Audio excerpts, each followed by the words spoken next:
Gerard Olsen, one of the owners and brewers at Forest and Main.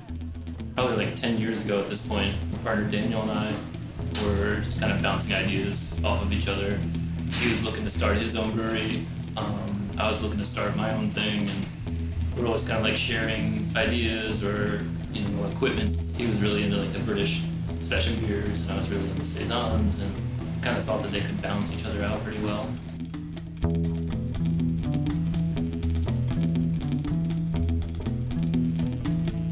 It's pretty interesting. They're very different, traditions of brewing, but at the same time we find so many similarities in the way we approach like the recipes for them, or just the way the beers drink.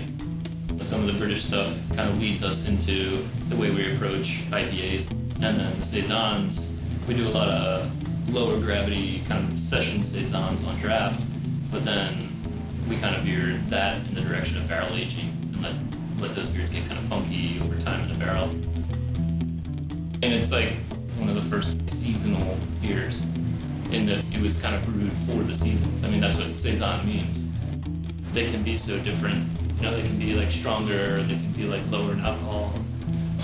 They can be like tart or just like really clean. It should be a dry beer, it should be a fairly bitter beer, or just like a pronounced hop character. And then the yeast character should be really expressive. And I feel like if it has like those three things, you can call it a Saison. So Saison, compared to other, beer styles, it's like less of like a style and more of a family in a lot of those ways. The best Saisons are typically bottle conditioned ones that will have just some kind of extra fermentation character that like you can never exactly put your finger on. Each bottle might be slightly different, and that just feels like what makes it special, that there's like this like hint of unpredictability. There's this wild yeast on this property that wants to make the same beers that we want to make. I like to do a little smudging. I figure that yeast are living, sentient things, so they're gonna pick up on our energy or our intentions in some kind of subtle way. I believe that everything has some kind of consciousness in it.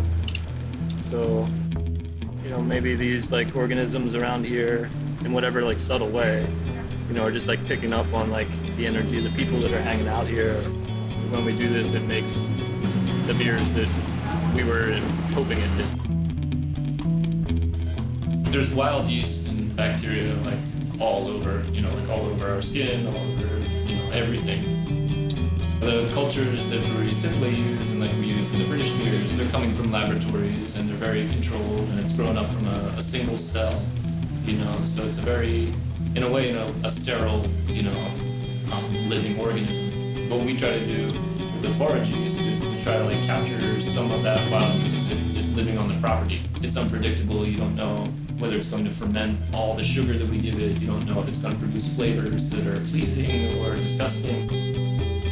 For this type of process of capturing wild yeast, like Saison is like the best family of beer to work with. One of like the most rewarding things about doing this is the fact that like year after year, we've somehow captured yeast that is expressing itself exactly the way we want it to. It's brewing Saisons. Our forage yeast culture is unique to Forest and Main, and that kind of gives our beers the character that makes this place special.